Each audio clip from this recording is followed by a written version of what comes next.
చప్పుడు రావాలి. నేను ఇంటాను ఏమింటారు? రైట్. మార్కు సువార్త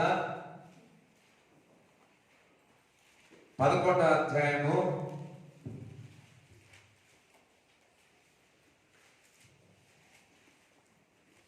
12, 13, 14 చదవండి.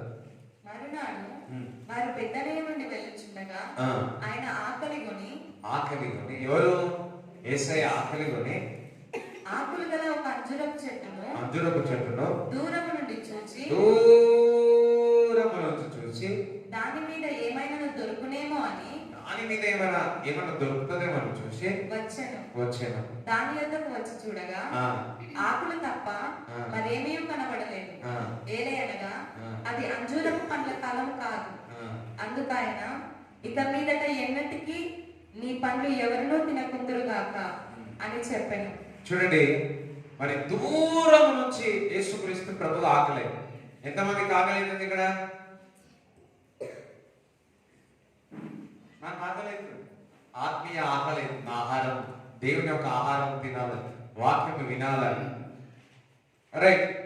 ఇక్కడ దేవునికి చాలా మరి ఆకలి అవుతుంది, చాలా ఆకలి అవుతుంది. మరి ఆకలి అయినప్పుడు దూరం నుంచి ఒక అంజూరపు చెట్టును చూసినాడు. ఆ అంజూరపు చెట్టు చూసి తన దగ్గరికి వచ్చినాక మరి ఆ చెట్టు చూస్తే చక్కగా ఉంది, ఫలాలు ఉంటాయేమో అని వచ్చి చూసిన తర్వాత అక్కడ వచ్చి చూస్తే ఆ ఫలంలో ఏమీ లేవు. అప్పుడు ఆ చెట్టును శపిస్తాడు.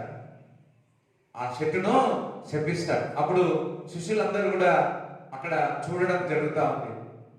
మనకు కూడా ఆకలితో ఒక్కొక్కసారి వస్తాం. కడుపు నిండా బయట తినేసి వచ్చినప్పుడు ఇంట్లో అన్నీ ఉంటాయి. ఆకలితో ఇంటికి వచ్చినప్పుడు లేచారని కాదు, అప్పుడు కూడా సౌండ్ గుర్తుకొస్తలేదు. మళ్ళీ భయం అవుతుంది, అయ్యో ఒకవేళ లేచిన కాలేమో అని. రైట్. నేనేం చెప్తున్నానంటే జోక్ వేస్తే నవ్వుతురో ఎదుగుతురో నాకు అర్థమైతుంది. అది రైట్. అందరం ఒకసారి చెప్పలు కూడా దేవుని సిద్ధించాలి. ఎవరో తీసి పెట్టినట్టు ఉన్నారు. సీసీటీవీ పెడితే ఉంటుంది, సీసీటీవీ అట్లా ఉన్నారు. మొగాలన్నీ ఇట్లా కట్టేసి వచ్చినట్టు. రైట్. దూరం నుంచి చూసి మన యేసుక్రీస్తు దగ్గరికి వచ్చి చెప్పి ఉన్నాడు. మళ్ళా 20 నుంచి చదవండి. ప్రొద్దున వారు మార్గమున పోవచ్చుండగా ఆ అంజూరపు చెట్టు వేరు మొదలుకొని ఎండి ఉండుట చూచిరి. అప్పుడు పేతురు ఆ సంగతి జ్ఞాపకంలోకి తెచ్చుకొని, బోధకుడా, ఇదిగో నీవు శపించిన అంజూరపు చెట్టు ఎండిపోయేనని ఆయనతో చెప్పాను. హల్లెలూయా. రైట్. ఇంకా అందుకు యేసు వారితో ఇట్లా, మీరు దేవుని యందు విశ్వాసం ఉంచుడి. ఇప్పుడు చాలా జాగ్రత్త. మీరు దేవుని యందు విశ్వాసం ఉంచుడి. ఎవడైనను ఈ కొండను చూచి నీవు ఎత్తబడి సముద్రంలో పడవేయబడమని చెప్పి తన మనస్సులో సందేహింపక తాను చెప్పినది జరుగునని నమ్మిన ఎడల వాడు చెప్పినది జరుగునని మీతో నిశ్చయముగా చెప్పుచున్నాను. ఇంకా అందుచేత ప్రార్థన చేయనప్పుడు మీరు అడుగుచున్న వాటి నెలను పొంది ఉన్నామని నమ్ముడి, అప్పుడు అవి మీకు కలుగునని మీతో చెప్పుచున్నాను. హల్లెలూయా. చూడండి, ఇక్కడ యేసుక్రీస్తు ప్రభు కూడా లోపల విశ్వసించి మాట పలికినాడు, శపించినాడు. మరలా సాయంత్రానికి వచ్చే వరకు, మరలా ఆ చెట్టు దగ్గరికి వచ్చే వరకు ఎండిపోయింది. అప్పుడు పేతురు అంటున్నాడు, ప్రభువా, నువ్వు శపించిన అంజూరపు చెట్టు ఎండిపోయిందని. అప్పుడు నిక్షేపుగా శూరులి ఈ మాట చెప్తా ఉన్నాడు, ఎవరైనా గాను మీ హృదయంలో ఎటువంటి సందేహం లేకుండా ఏదైనా మాట పలికినారా అది జరుగుతుంది అని. ఈ కొండను తీసి, ఏ కొండను తీసి? ఈ కొండను తీసి అన్నాడు. నీ సమస్యను తీసి, నువ్వు సమస్యతో మాట్లాడి, ఎటువంటి సందేహం లేకుండా నువ్వు మాట్లాడి, ఆ కొండను తీసి నువ్వు సముద్రంలో వేస్తే అది ఆ కొండ అక్కడ పడిపోతుందని చెప్తా ఉన్నాడు. ఏమంటున్నాడు? మీరు ప్రార్థన చేసినప్పుడు మీ హృదయంలో ఎటువంటి సందేహం లేకుండా మీరు ప్రార్థించినట్లయితే, మీరు పలికినట్లయితే ఆ ప్రార్థన అంగీకరించబడుతుంది అని యేసుక్రీస్తు ప్రభు చెప్తున్నాడు. నేను ఇక్కడ చెప్తా ఉన్నాను, మీకు ఏదైతే ప్రార్థిస్తున్నావో నువ్వు హృదయంలో విశ్వసించి నోటి ద్వారా పలికినప్పుడు అది జరుగుతుంది. హల్లెలూయా. చూడండి, ఒక సిస్టర్ నా దగ్గరికి వచ్చి, మరి 8 నెలలు 9 దగ్గరకు వచ్చింది, కాన్పుకు దగ్గరగా వచ్చింది. ఆమె చూస్తేనేమో యూనో నార్మల్ డెలివరీ అయితే పరిస్థితి కనబడట్లేదు, అసలు లేదు. ఆల్రెడీ 2 సార్లు మిస్క్యారేజ్ అయింది. సో వచ్చినప్పుడు ఆమెను చూసి కొందరిని చూస్తే అర్థమైపోతా, కొన్ని సంవత్సరాల నుంచి కొందరిని ప్రేయర్ చేసి నేను ఒక చిన్న డాక్టర్ని వాళ్ళని చూడగానే అర్థమైపోతుంది ఏంటి అని. ఇంకా డీటెయిల్స్ గా నాకు కొన్ని అసలు ఏం తెలియదు, త్రూ ద హోలీ స్పిరిట్ కొన్ని తెలుస్తాయి.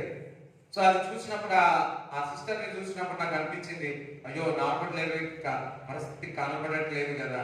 కానీ నేను ఒకటి ఏమనుకున్నాను, ఇది కాదు, నేను హృదయంలో విశ్వసిస్తా, నేను పలుకుతా, నేను ప్రార్థిస్తా. ఒకటి అనుకో, విశ్వాసంతో నేను హృదయంలో విశ్వసించి, ప్రభువా యేసుక్రీస్తు నామములో నార్మల్ డెలివరీ కావాలి ప్రభువా. ఒకరోజు ఫోన్ చేసి చెప్పినారు, నార్మల్ డెలివరీ బాబు పెట్టినాడు. హల్లెలూయా. ముందేమో అసలు అసాధ్యమైన కార్యం, కానీ నా హృదయంలో మాత్రం నేను విశ్వసించిన. But I speak it, therefore I speak, therefore I believe, I speak అని అంటాడు పౌలు భక్తుడు. నేను నమ్ముతున్నాను కనుక నేను పలుకుతున్నాను అంటాడు. నేను విశ్వసించుతున్నాను కదా నేను ప్రార్థిస్తున్నాను. ఈ ఉపవాస ప్రార్థనలో విశ్వాసంతో విశ్వసించి ప్రార్థించాలి. నేను నమ్ముతున్నాను, నేను విశ్వసిస్తున్నాను, ఈ కొండ లాంటి పరిస్థితిని సముద్రంలో వేసేస్తాను. ఏదైనా ప్రాక్టీస్ చేస్తారా? మనం అందరం సంఘం అంతా ఏదైనా ప్రాక్టీస్ చేస్తాం. కొండలంటే ఏదైనా ప్రేయర్ ఎక్కువ చెప్పాలి, ఏదైనా పేదలు ఏదైనా చెప్పాలి.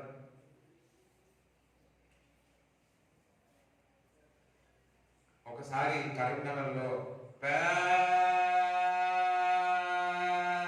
స్టాచ్యూ ఉన్నాడు. ఒక దైవజనుడికి ఆ స్టాచ్యూ ఇట్లా నిలబడి ఉన్నాడు. ఇక అర్థం చేసుకున్నాడు, దానికి పెద్ద ఎంత కొద్ది దారం లాగా ఉందంట ఆ స్టాచ్యూ అనిపించింది. సో ఆ దైవజనుడు అనిపించింది, అది పెద్ద స్టాచ్యూ ఎందుకు ఉండాలని చెప్పి పోయి ప్రార్థన చేస్తే, మంచి ఎండాకాలం రాత్రి వర్షం బాగా వచ్చి ఆ స్టాచ్యూ పైననే పిడుగుపడు.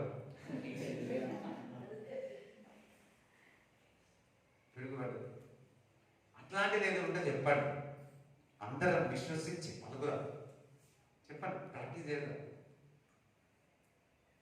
అది మీ ఇండైరెక్ట్లోనే సరే. భయపడుతున్నారు. హల్లెలూయా. సరే, ఇంటికి వెళ్ళినా ప్రయత్నిస్తారా? ప్రతి వర్డ్ చూడండి, ప్రతి వాక్యము మనం అది మనం ఏం చేయాలంటే మన అనుదిన జీవితంలో మనం ప్రయత్నించినామా, అది కష్టపడినామా, అది అనుచరులో అంటే అనుదినంలో అది మనం వాడినామా, అది పనిచేస్తుంది. గోళీ పనిచేయదు, ఒక్కొక్కసారి ఇన్ఫెక్షన్ వస్తుంది, ఒక్కొక్కసారి ఆహారం పనిచేయదు. దేవుడు వాక్కు ద్వారా మనం ఏదైతే చేస్తామో అది నూరంతలుగా ఫలిస్తుంది.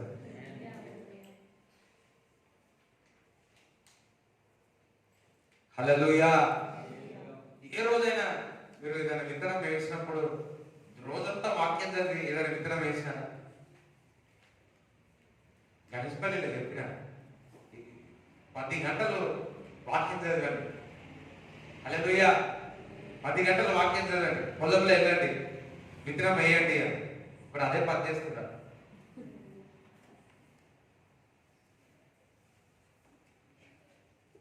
నిన్న శ్వేత సిస్టర్ చెప్పింది కదా, సాక్ష్యం చెప్పింది. ఏమని? రాత్రి 4 గంటల వరకు ప్రార్థన చేసిందంట, వాక్యం చదివింది. ఉదయం కాలంలో ఇంటర్వ్యూకి వెళ్ళగానే ఆ ముఖం చూసి, నీకు ఏం క్వశ్చన్లు అడగా, నీ ముఖంలో సంథింగ్ స్పెషల్ కనిపిస్తా ఉంది, నీ ముఖం ప్రకాశిస్తా ఉంది, ఇంటర్వ్యూ చేయకుండానే జాబ్ ఇచ్చేసిందాడు. చెప్పట్లో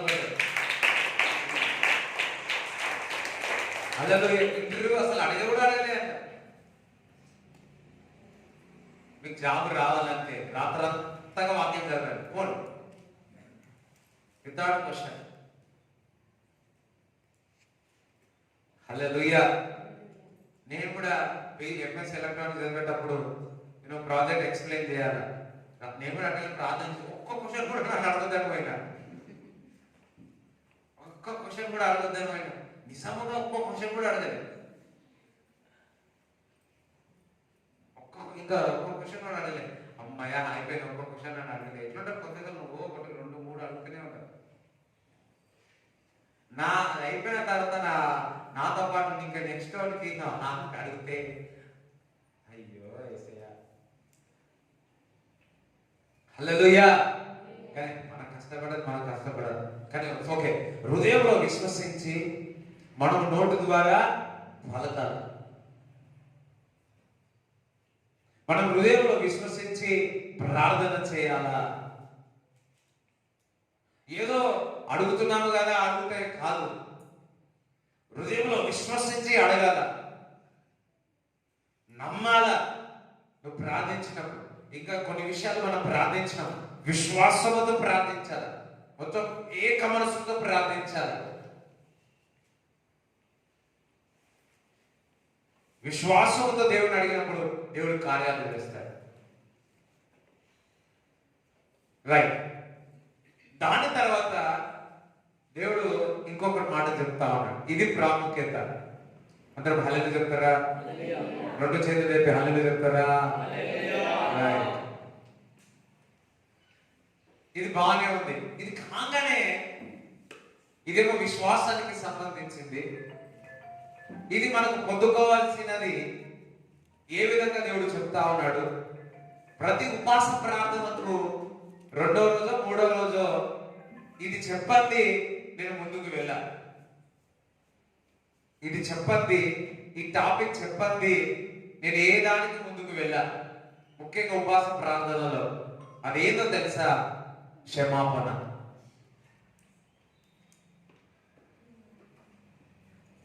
క్షమాపణ. ఇక్కడ విశ్వాసం గురించి దేవుడు చెప్పి ఉన్నాడు. విశ్వాసంతో అడిగినట్లయితే ఏదైనా కానీ ఎటువంటి హృదయంలో సందేహంగా మీరు అడిగితే అది మీకు దేవుడు దయచేస్తాడన్నాడు.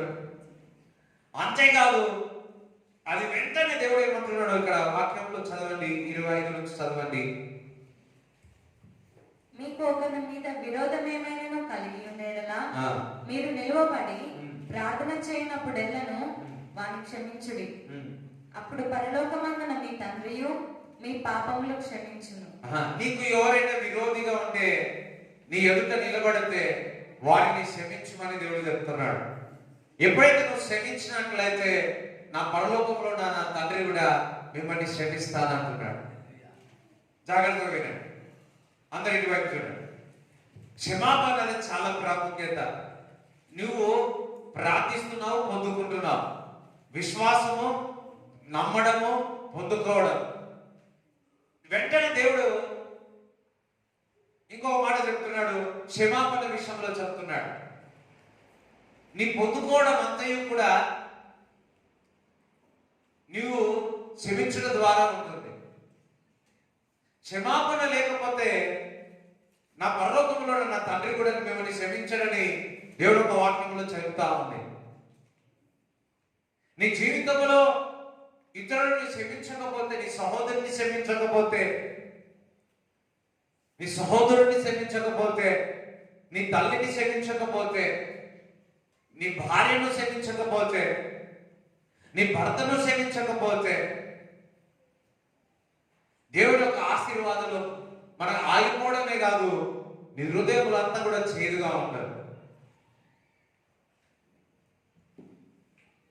చూడండి, ఒక్క క్షమాపణ అనేకమైన మార్పులు నీ జీవితంలో తీసుకొస్తారు.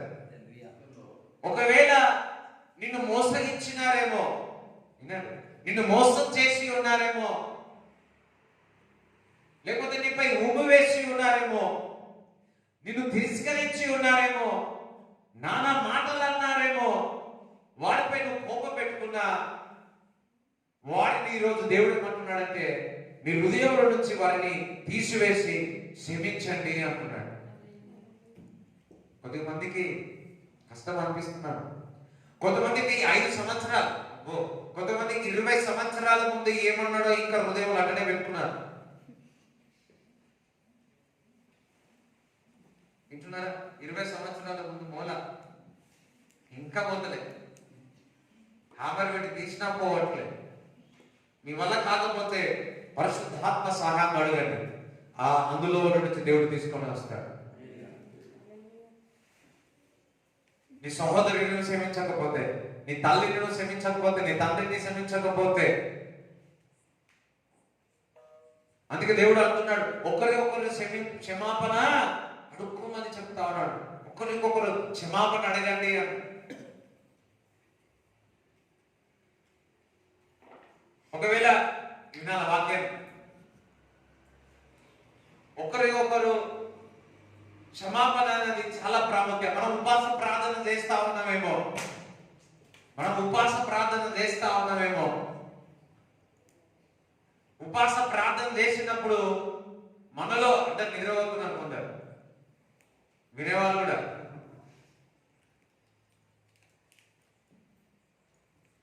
జాగ్రత్త వినండి, ఇక్కడే ఉంది ఆశీర్వాదం.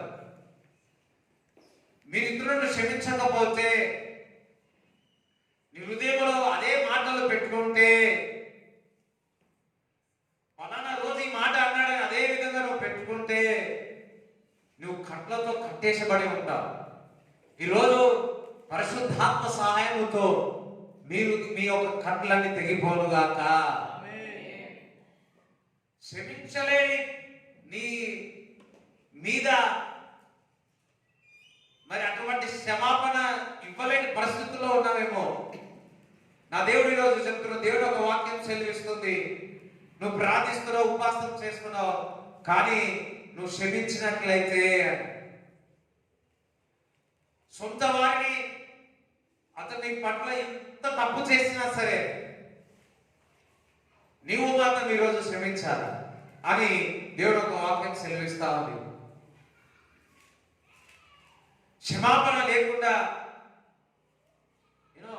కొంతమంది చూసినప్పుడు వారిని చూడంగానే వారి క్షమాపణ ఇతరులను హృదయంలో ఆ చేదు బిటర్నెస్ అని కనపడతా ఉంటారు. మీరు ఇతరులను క్షమించకపోతే మీరు అనారోగ్యంలోకి వెళుతారు. లేకుంటే మీరు ఇతరులను క్షమించకపోతే హృదయం అంతా భారముగా ఉంటుంది. కొందరు మనుషులను చూసినప్పుడు చీటింగ్ చేసేలాగా ఉంటుంది. వారిని చూడగానే చీటింగ్. ఒకసారి మేము చెన్నై నుంచి వస్తా ఉన్నాం. మా వెనుక ఒక ఎంపీ కూర్చున్నాడు, ఆంధ్రప్రదేశ్ ఎంపీ కూర్చున్నాడు. ఆయన మా ముందుకు ఆయన చూడగానే ఒకటే అర్థమైంది, ఆయన మొత్తం చూడగానే ఈజ్ చీటర్ అని. 2 వారాల తర్వాత ఆయన ఒక కేసు బయటకు వచ్చినట్టు. కొంతమందిని చూస్తే వారు ఎవరినో మోసం చేసినట్టు ఆ శరీరంలోనే కనపడతా. ఒకసారి నా స్నేహితుడు ఒక హోటల్ దగ్గర కలిసినప్పుడు అతను చూడగానే ఏదో చీటింగ్ చేసి ఏదో అనిపించింది. ఇంకొక మా స్కూల్ ఫ్రెండ్ కలిసినప్పుడు వాడు చెప్పినాడు, అరే వాడు అందరినీ చీటింగ్ చేసినాడా అని. వామ్మో, క్షమాపణ లేకపోతే చేదుగా మారుతుంది. ఆ చేదుగా మారి నువ్వు గాయపడమే కాదు, ఇతరులను గాయపరుస్తా ఉంటారు. గాయపడిన వారే ఇతరులను గాయపడతా ఉంటారు. ఊరికే మాటలు, ఆ మాటలు, ఈ మాటలు అంటా ఉంటారు. ఇతరులని పట్ల ఆ మాటలు మీ హృదయంలో ఉండి అదే విధంగా ఉంటే మర్చిపోగలేకపోతే పరిశుద్ధాత్మ సహాయం అడగండి. హల్లెలూయా. ఫర్గివ్, క్షమించండి. అందుకే యోసేపు తన సహోదరులందరినీ కూడా క్షమించినాడు. సొంత సహోదరులందరినీ కూడా వారిపై ఎటువంటి కోపము పెట్టుకోలేదు. వారందరినీ క్షమించి ఉన్నాడు. నీ హృదయంలో ఆ క్షమాపణ లేకపోతే దేవుడు కూడా మిమ్మల్ని క్షమించలేడు. సొంత భర్తను క్షమించలేకపోతే, అతను ఒకవేళ తప్పు చేసినా సరే క్షమాపణ అడిగాడు. హల్లెలూయా. మన ఆన్లైన్ మెసేజ్ లో బెట్టమ్మ గారు చెప్తా ఉంటారు, ఇక్కడ భార్య భర్తలు ఉన్నారు. భర్త తప్పు చేస్తున్నాడు. భార్య, వాయ్ నీ భర్తను క్షమించాను. అక్కడ స్ట్రాంగ్ అనాయింటింగ్ విడుదలైంది, అభిషేకం విడుదలైంది. అనంతరం వెంటనే బాగా ఏడుస్తాం. ఎందుకంటే ఆ తప్పు చేసి నేను మంచిగా నేనెందుకు క్షమించాలి? మనం కూడా ఒక్కొక్కసారి మనమేం తప్పు చేయలేదు, నేనెందుకు క్షమించాలి? ఒక గొప్ప దైవజనుడు ఒక పక్కింటి వారితో కొంత దూరంలో ఉన్న వ్యక్తి భార్య భర్తలు ఇద్దరు పాస్టర్ అమ్మగారు ఇద్దరు కూడా వాళ్ళతో గొడవ పెట్టుకుని ఇంటికి వచ్చినట్టయితే తప్పేం లేదు. ఉదయకాలం 4 గంటలకు లేచి మరి ప్రార్థన చేస్తా అంటే దేవుడు చెప్పినట్ట వారి దగ్గరికి వెళ్ళి క్షమాపణ అడిగారు. వెంటనే ఆ ఉదయకాలంలో ఇంటికి వెళ్ళి వారి క్షమాపణను వారి ముందు పాస్తరే వంగి నన్ను మమ్మల్ని క్షమించండి అంటే తప్పు లేకుండా కానీ దేవుడు క్షమాపణ అడిగిందని మళ్ళా వెంటనే తిరిగి వచ్చినారు. అందరూ ఒకసారి చెప్పాలి కూడా దేవుడు. హల్లెలూయా. దేవుడికి స్తోత్రం కలుగును గాక. అవును, కొన్నిసార్లు హృదయంలో ఆ చేతి కనిపెడితే అనేక సార్లు దేవుడు నిన్ను హెచ్చరిస్తా ఉంటాడు. నువ్వు ఫ్రీగా, అర్థమైందా? నువ్వు విడుదల పొందు.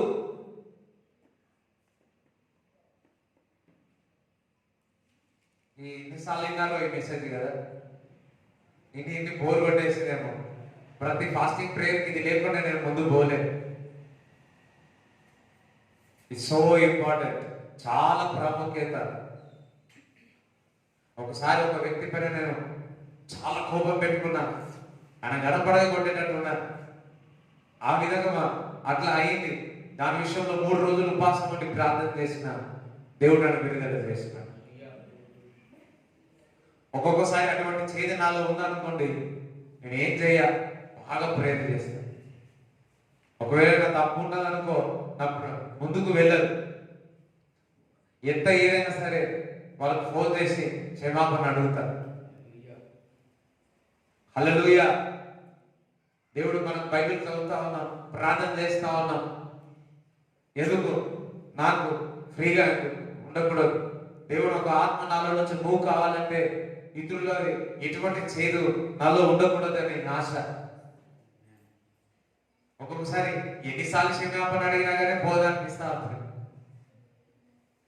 హల్లెలూయా. కానీ నాకు అర్థమవుతుంది, when they forgive us, వారు కనుక నన్ను క్షమిస్తే ఐఎమ్ ఫ్రీ. నువ్వు వారిని క్షమిస్తే నువ్వు ఫ్రీ. ఎవరు పిల్లలు చెప్తారు దాటగానే ఉంది. నాకు అర్థమవుతుంది, బాధ కష్టమవుతుంది, నాకు తెలుసు.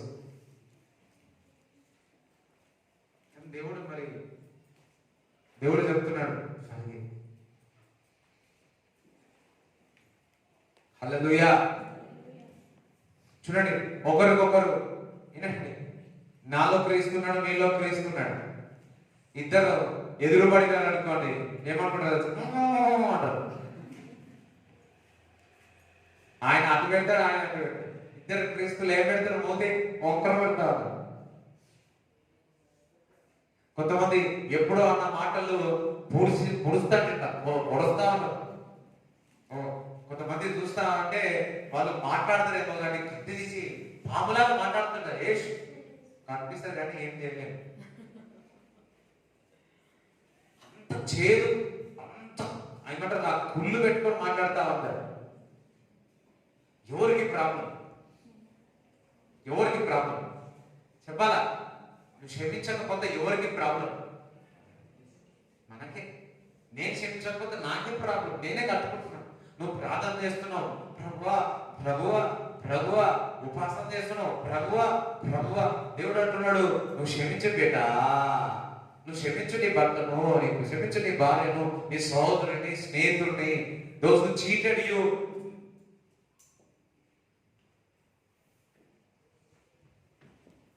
హల్లెలూయా. మనమందరం మనుషులనే కదా. ఒక్కొక్కసారి మనం చూడగానే కోపం వస్తూ ఉంటుంది. నేను కూడా అట్లనే, నేను కూడా మనిషినే. కానీ ప్రార్థన చేసేటప్పుడు మెల్ట్ అయిపోతుంది. హల్లెలూయా. కొంతమంది కొండెక్కుతారు, వింటున్నారా? కొండెక్కుతారు, ఏకాంత గడుపుతారు. కానీ కొంతమంది సొంత వారిని క్షమించలేకపోతారు.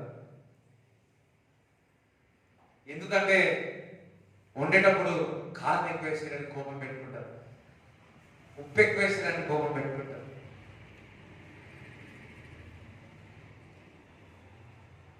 అందరం హల్లెలూయా చెప్తారా? హల్లెలూయా. ప్రభువా అంటే ప్రభువా క్షమించే హృదయం నాకు దయచేయండి తండ్రి. పరిశుద్ధాత్ముడా మీరు నాకు సహాయం చేయండి. నాకు వ్యతిరేకంగా చేసిన వారిని హృదయపూర్వకముగా క్షమించే తత్వము నాకు దయచేయండి ప్రభువా. శత్రువులను కూడా క్షమించే మనస్సును ప్రభువా నాకు దయచేయండి ప్రభువా.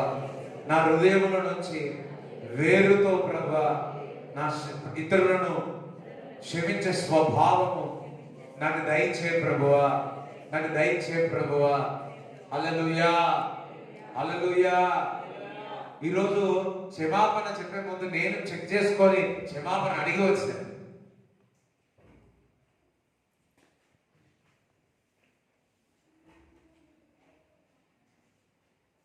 ఒక్కొక్కసారి ఇతరులు ఏదంటే మనం క్షమించడానికి మనసు పోదు. హల్లెలూయా. మనకు ఈగో ఫీలింగ్ ఎక్కువ ఉండదు. మీరు బడా. కానీ కొందరిని మన విశ్వాసాలను చూసిన వారి ఇతరులను క్షమించడంలో సూపర్. మీరే విశ్వాసం అంటే అందరు.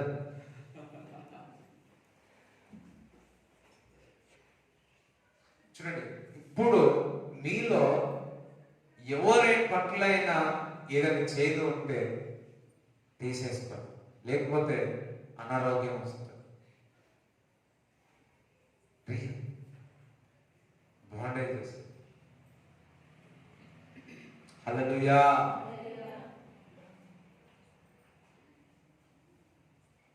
చూడండి, మా నాన్నగారు ఎంతో మంది అన్నారు కళ్ళ మళ్ళా వస్తే మంచి ప్రేమగా మాట్లాడు. వాళ్ళకే ఉన్నారు. కొంతమంది వచ్చి అమ్మాయి కూడా అంటారు.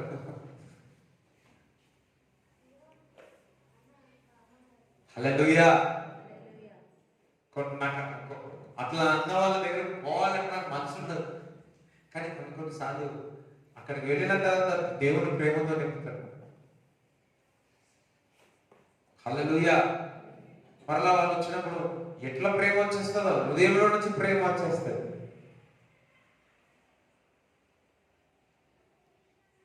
కొన్ని సూటిపోటి మాటలు మాట్లాడుతున్నప్పుడు హృదయంలో బాధ కలుగుతుంది. కొంతమంది చిన్న చూపు చూసినప్పుడు బాధ కనిపిస్తా ఉంటుంది. నాకు అలవాటు, గుడిసెలో ఉన్నవాడిని ఒక విధంగా చూడాలా, బిల్డింగ్ లో ఉన్నవాడిని ఒకే విధంగా చూడాలి.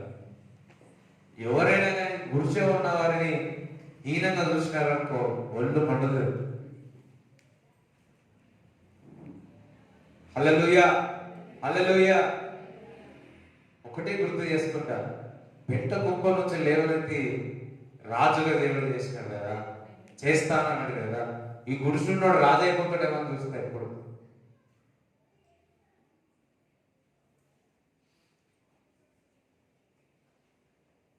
ఎవరు ఎంతగా దేవుడు ఎదిగిస్తాడో తెలియదు. కానీ ఒకటి, మీరు ఎంతగా ముందుకు వెళ్ళినా ఇతరుల యొక్క శ్రమించే స్వభావము దేవుడు ఇష్టపడతా ఉన్నాడు. కొన్నిసార్లు బాధ కల్పిస్తా ఉంటారు.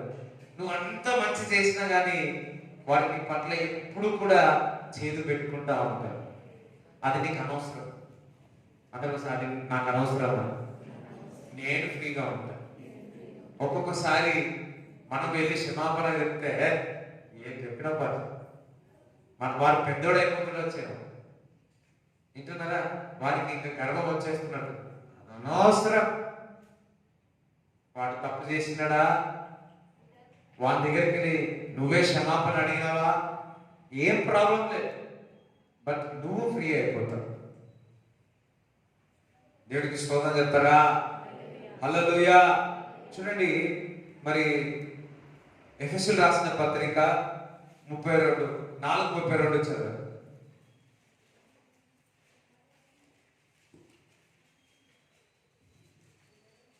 ఒకనియడల ఒకడు దయగలిగి కరుణాహృదయులై క్రీస్తునందు దేవుడు మిమ్మల్ని క్షమించిన ప్రకారము మీరును ఒకరినొకరు క్షమించుడి. ఏమంటున్నాడు? ఏమంటున్నాడు? మళ్ళా చదువు. ఒకనియడల ఒకడు దయగలిగి, ఒక్కరి ఏడలో ఒకరు దయగలిగి. ఎంతమంది దయ ఉంది? దయ లేదు, దయ్యం ఉంది. కరుణాహృదయులై క్రీస్తునందు దేవుడు మిమ్మల్ని క్షమించిన ప్రకారము మీరును ఒకరినొకరు క్షమించుడి. దేవుడు ఏ విధంగా మిమ్మల్ని క్షమించినాడో అదే విధముగా ఒకరు ఏం చేయమంటున్నాడు? కొట్లాడమన్నాడా? చెంప మీద కొట్టమన్నాడా? చాక్లెట్ ఏమన్నాడా? చెప్పాలా? క్షమించమని అన్ని చెప్తున్నారు. క్షమాపణ మాత్రం చెప్తలేదు. అల్లు చెప్తున్నారు, ఆమె అంటున్నారు. క్షమాపణ అన్న మాట వస్తలేదు మీ నోట్లో నుంచి. హల్లెలూయా. ఒకసారి జ్ఞాపకం చేసుకోండి. ఒకరు ఏమంటున్నాడు?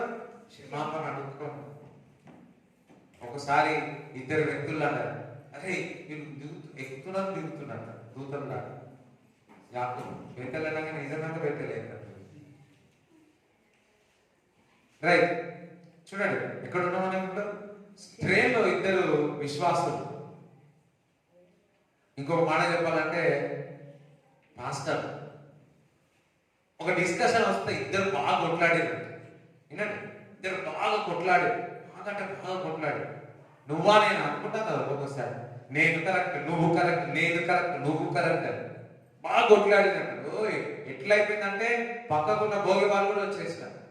అంతగా కొట్లాడు. ఎవరో కాదు, దేవుడు బిడ్డలే. ఒకసారి 2013లో అనుకుంటా ఈ టైంలోనే, క్రిస్మస్ టైంలో ఒక మీటింగ్ అయితే, పాస్టర్ల మీటింగ్ అంటే పోయినా. అరే వీళ్ళు పాస్టర్ల మీటింగా లేకపోతే ఏమో కొట్లాడుతారు. సప్పుడుకి చుట్టుపక్కల ఉన్న వాళ్ళందరూ వచ్చారు. ఏమైనా కొట్లాడుకుంటారు. ఎవరు? విశ్వాసలే. ఎవరు? విశ్వాసలే. సో వీళ్ళిద్దరు కొట్లాడు అందరూ చూస్తా ఉన్నారు. ఒక వ్యక్తి దేఖలేంगे అంటారు కదా, చూసుకున్నారా నీ సంగతి. ఇద్దరు దిగేది, ఒక వ్యక్తి దిగిన. వింటున్నారా? ఇంకొక వ్యక్తి వెళ్ళిపోయాడు. దగ్గర 200 మైళ్ళు దాటిన తర్వాత, కిలోమీటర్ దాటిన తర్వాత, వీళ్ళు కొట్లాడి వెళ్ళిపోయిన తర్వాత హృదయంలో ఇద్దరికి బాధ, వేదన. హృదయంలో నుంచి పరిశుద్ధాత్మ దేవుడు, నువ్వు తప్పు చేసినావు, నువ్వు అతనితో కొట్లాడినావు, విభేదించినావు, మీరిద్దరు సమాధాన పడుడని ప్రేరేపడిస్తావు. ఆయన 200 కిలోమీటర్ల దూరం వెళ్ళిన మరలా తిరిగి వచ్చి ఈయన కూడా అదే స్థలంలో నుండి అక్కడికి వెళ్ళాలనుకుంటున్నారు. ఇద్దరు కలిసి ఏడ్చి సమాధాన పడ్డారు. ఇది గ్రేటెస్ట్ మ్యారేజ్. చెప్పండి కూడా దేవుడు. హల్లెలూయా. ఇద్దరు అన్నదమ్ములు సమాధానం పడ్డారా? ఏం దావత్ కుటుంబం అంతా. కుటుంబం అంతా ఒక దగ్గర ఉండి సమాధానంతో ఉంటే ఎంత ఉంటుంది, బాగుంటుంది. ఇవంతా దేని చీటడవచ్చు అట్లా కలుపుకొని పోయి ప్రేమ చూపిస్తే ఏ విధంగా ఉంటుంది.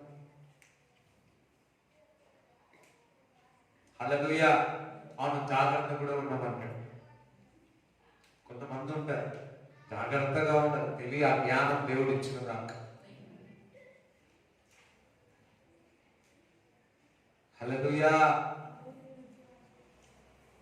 ఈరోజు దేవుడు మిమ్మల్ని విడుదల చేయడు దాక. ఇంకా 26 చదివింది అదే. కోపపడుడి గాని పాపము చేయకుడి. కోపమైతే పడండి కానీ పాపం చేయకండి. సూర్యుడు అస్తమించే వరకు మీ కోపము నిలిచి ఉండకూడదు. సూర్యుడు అంటే సాయంత్రం లోపల మీ కోపం నిలిచి ఉండదు. అపవాదికి చోటు ఇవ్వకుడి. అపవాది చోటు ఇవ్వకండి.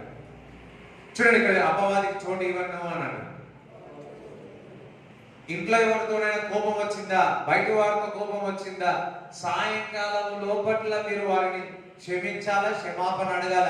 లేదంటే అపవాదికి మీరు చోటించినట్టు అవుతారు. మీరు ఇతరులను క్షమించకపోతే, ఇతరులను మీ క్షమాపణ కోరకపోతే, మీరు ఇతరులను చీట్ చేసినా సరే, ఇతరులను విభేదించినా సరే, మీరు ఇతరులను క్షమాపణ అడగకపోతే, ఇతరులను మీరు క్షమించకపోతే అపవాదికి సాతానుకు మీరు చోటిస్తా ఉన్నారు. ఎవరికి చోటిస్తా ఉన్నారు? అపవాదికి చోటిస్తా ఉన్నారు, దయ్యానికి చోటిస్తా ఉన్నారు, చీకటికి చోటిస్తా ఉన్నారు. హల్లెలూయా. మీ సైలెంటే నా ఆన్సర్.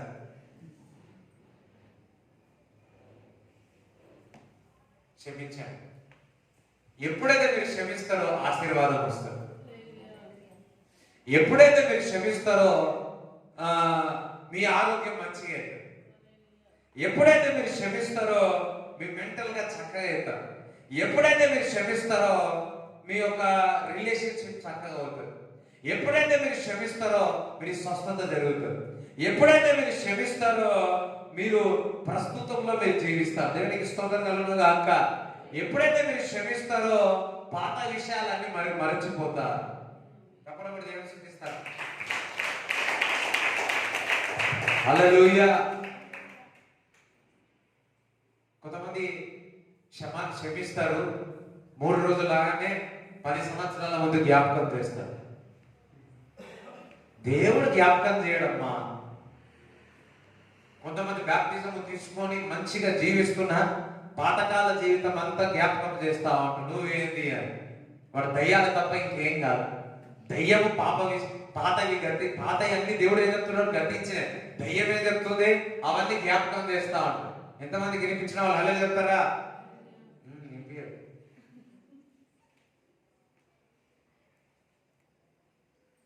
వాళ్ళని అన్ని వెనుకున్న వాటిని మనిచి ముందున్న వాటి కొరకు వేగిన పరిగెత్తాల.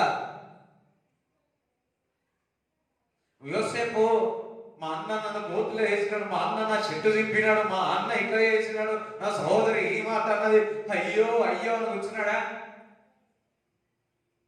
బహుశా వెంటనే ఆయన అప్పుడే క్షమించేసినాడు. అందుకే ఫ్రీగా ఎక్కడికి వెళ్ళినాం చూడండి. దేవుడు యోసేపుకు తోడుగా ఉన్నాడు. అందుకని దేవుడు, అరే మీ వాయిస్ వినిపియరా? అందులో దేవుడు యోసేపుకు తోడుగా ఉన్నాడు. ఎందుకు తోడుగా ఉన్నాడో తెలుసా? ఆయన సహోదరుడిని క్షమించున్నాడు కాబట్టి దేవుడు యోసేపుకు తోడుగా ఉన్నాడు. అతని చేతి పని అభివృద్ధి ఎందుకు చెందిందో తెలుసా? దేవుడు అతనికి తోడుగా ఉన్నాడు కాబట్టి. దేవుడు ఎందుకు అతడు తోడుగా ఉన్నాడు అంటే వారి సహోదరుడిని క్షమించినాడు కాబట్టి. చేతి పనంతా కూడా దీవింపబడ్డాది. ఎక్కడ వెళ్ళినా కానీ ఆశీర్వింపబడ్డాడు. దానికి కారణం ఏంటో తెలుసా? వారి యొక్క సహోదరుడిని క్షమించి ఉన్నాడు కాబట్టి దేవుడు వారికి తోడుగా ఉన్నాడు. యోసేపుకు ఈ రోజు దేవుడు నీకు తోడుగా ఉండాలి అంటే నువ్వు ఇతరులని, సహోదరుని సొంత వారిని క్షమించమని దేవుడు అడుగుతా ఉన్నాడు. ఒకవేళ మీరు క్షమించకపోతే దేవుడు మీకు తోడుగా ఉన్నాడు. ఇమ్మానుయేల్, దేవుడు నీకు తోడుగా ఉన్నాడు. ఎప్పుడు రక్షకుడు నీ హృదయంలో వచ్చినాడు. ఆ రక్షణ ఎట్లా వచ్చింది? నీ పాపములను క్షమించి ఉన్నాడు. నీ పాపములను క్షమించి ఉన్నాడు కాబట్టి నీవు కూడా ఇతరులను క్షమించినప్పుడే ఇమ్మానుయేలు, దేవుడు నీకు తోడుగా ఉంటాడు. హల్లెలూయా. ఒక బాగా ప్రార్థన చేసే వ్యక్తి, వాక్యం చదివే వ్యక్తి, వాక్యం చదువుతుంటే ప్రార్థన చేస్తాం అంటే దేవుడు మాట్లాడతాడు. ప్రభా నన్ను క్షమించు ప్రభా అని అడుగుతాడు. వెంటనే కొంతమంది జ్ఞాపకం వస్తే వారికి ఫోన్ చేసి అయినా కానీ క్షమాపణ అడుగుతారు. సొంత వారైతే అమ్మో నాకు ఎవరేమనుకున్నా సరే నా ఈగో నేను ఖర్చు చేసుకుంటాను, నేను వెళ్ళి క్షమాపణ అడుగుతాను. ఒకవేళ వారు నమ్మినా సరే, వారు నన్ను హేళన చేసినా సరే, నేను మాత్రం వెళ్ళి క్షమాపణ అడుగుతాను. నేను దేవుడికి దగ్గర కావాలి, నేను దేవుడు నాకు తోడుగా ఉండాలి. ఈ మనుషులు నాకు తోడుగా ఉంటారో లేదో నాకు తెలియదు, నేను వీరిని క్షమిస్తా, దేవుడు నన్ను క్షమిస్తాడు. ఓ అమ్మో నేను ఇతన్ని క్షమించకపోతే నేను అమ్మవాదికి చోటు ఇస్తా. ప్రభువా నేను ఈరోజు అది పెట్టుకోను, నేను క్షమిస్తాను. నా భార్యని క్షమిస్తాను, నా భర్తను క్షమిస్తాను, నేను పిల్లల్ని క్షమిస్తాను, నా సహోదరిని క్షమిస్తాను, నా సహోదరుని క్షమిస్తాను, నా పట్ల కీడు చేసిన వారిని క్షమిస్తాను ప్రభువా అని ఈరోజు మనం ప్రార్థించాలి. ఎప్పుడైతే మనం క్షమిస్తామో చూడండి, మీరు హృదయపూర్వకంగా ఒకవేళ మనం అలా కాకపోతే పరిశుద్ధాత్మ ఒక సహాయం అడగండి. ఒక్కొక్కసారి కొన్ని నీళ్ళు ఏడ్చి ఏడ్చి మైలు దూరం వెళ్ళి క్షమాపణ కోరేసి వచ్చినాడు.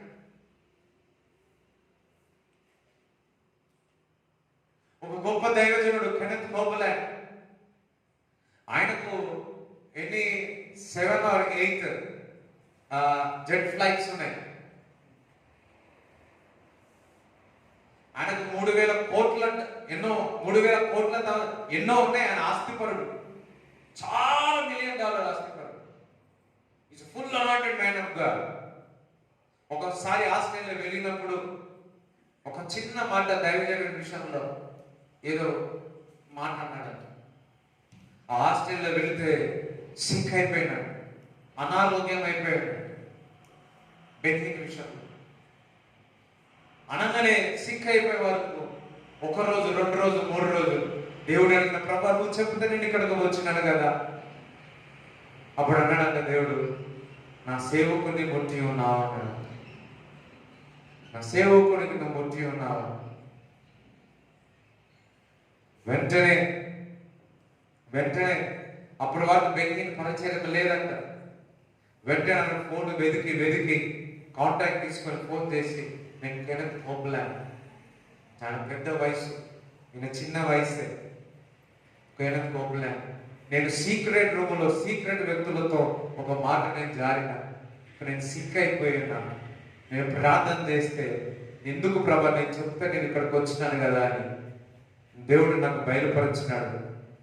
నన్ను క్షమించు బెన్హిన్ అని అడిగినప్పుడు హల్లెలూయా ఎప్పుడైతే అడిగినాడో వెంటనే స్వస్థత.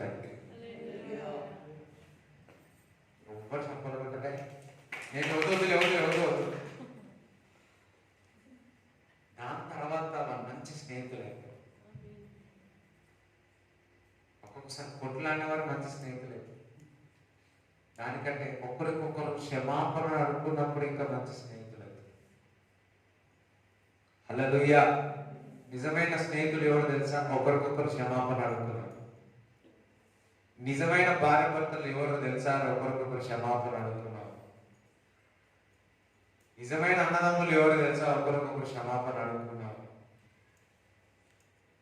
చూడండి, ఈరోజు చూడండి, మీ హృదయం లేదంటే ఫోన్ చేసి లేకపోతే హృదయంలో నుంచి క్షమాపణ చెప్పండి, క్షమాపణ కోరండి. మీరు దేవుని యొక్క సమాధానం మీ హృదయంలో ఏ విధంగా వస్తుందో చూడండి. ప్రాక్టీస్ చేస్తారా? ప్రాక్టీస్ చేయడం కాదు, వాస్తవం. ఇది లేకుండా నేను ఈ ఉపవాస ప్రార్థన ఎంత నడిపించినా వేస్ట్. హల్లెలూయా. మొదటిగా ప్రభా ఆయన రక్తంలో మనం కడిగి మన పాపములన్నీ కడిగి వేసి. కొంతమంది చీట్ చేసినారేమో, ఇవంతా దేవుడి కానీ క్షమాపణ. హల్లెలూయా. అందరు నిలబడారు, అందరు నిలబడండి.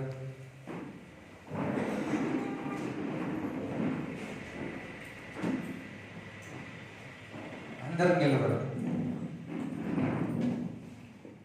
అందరూ అడిగింది, ప్రభా పరిశుద్ధాత్ముడా నాకు సహాయం చేయండి, నన్ను సహాయం చేయండి, క్షమించే స్వభావం నాకు దయచేయండి ప్రభా.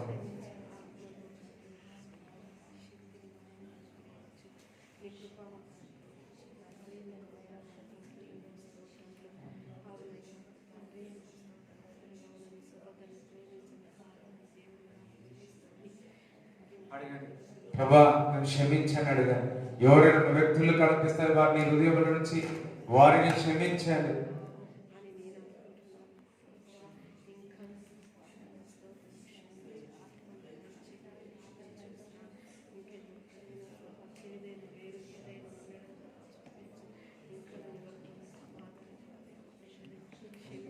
ప్రార్థన చేసుకోండి, ప్రార్థన చేయండి, ప్రార్థన చేయండి, ప్రార్థన చేయండి. ప్రార్థన ప్రభావాన్ని క్షమించు, ఇతరులను క్షమించే స్వభావం దయచేయండి. ఎవరైనా మనుషులు కనబడితే ఇప్పుడే ఫోన్ తీసుకొని వారికి ఫోన్ చేసి ప్రభావాన్ని క్షమించని అడగండి.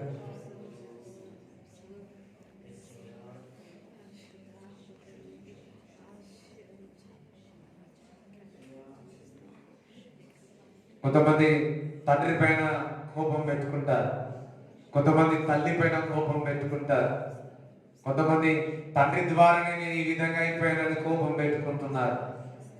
నేను తల్లి ద్వారానే నా జీవితం ఈ విధంగా అయిపోయిందని కోపం పెట్టుకుంటా ఉన్నాను. మీ హృదయంలో వచ్చి తీసేయండి అది.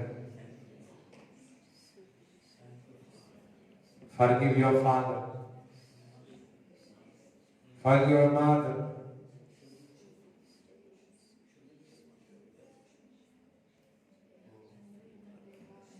Ask the forgiveness. ప్రభా ఇంకెవరైనా ఉంటే నాకు ప్రభా నాకు చూపించు ప్రభా.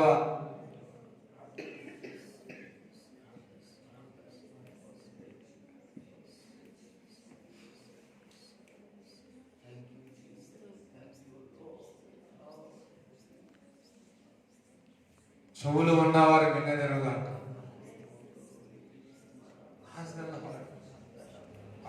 ప్రభువా నన్ను క్షమించు, ప్రభువా నన్ను క్షమించు, ప్రభా వ్యక్తి నేను క్షమిస్తున్నాను ప్రభా. ప్రభా నేను తప్పు చేసిన ఆ వ్యక్తి దగ్గర నేను క్షమాపణ అడుగుతాను. ఎప్పుడైతే క్షమాపణ అడుగుతున్నావో, క్షమాపణ చేస్తున్నావో, నువ్వు స్వస్థత పొందుతావు, విడుదల పొందుతావు, చక్కటి రిలేషన్షిప్ అవుతుంది, అక్కడ ప్రేమ ఏర్పడతా ఉంది, స్వస్థత కలుగుతుంది, విడుదల అవుతుంది, కట్లని తెగిపోతాయి.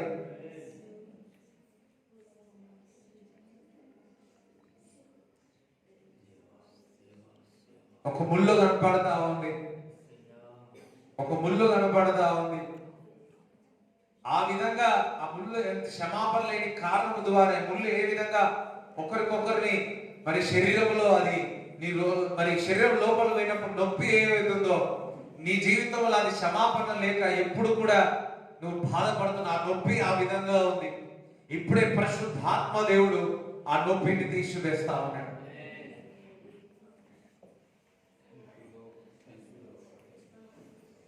Let the greatest miracle will happen. నీ ప్రార్థనని జవాబు రావాలా? నువ్వు ప్రార్థన చేస్తున్నప్పుడు ప్రతి ఈవులు నీకు దొరకాల, అడిగిన వాడి కంటే ఊహించిన వాడి కంటే అత్యధికంగా నీకు రావాలా? ఇతరులను క్షమించు, క్షమాపణ దేవుడి దగ్గర అడుగు, ఇతరులను క్షమాపణ కోరు.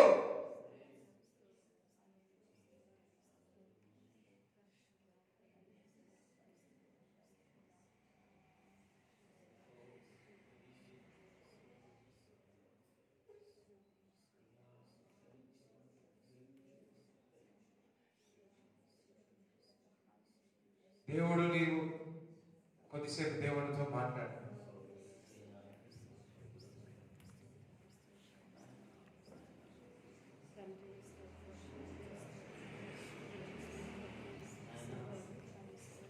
ఒకవేళ నువ్వు ఎవరైనా చీట్ చేసి అంటే దేవుడి దగ్గర క్షమాపణ అడగాలి.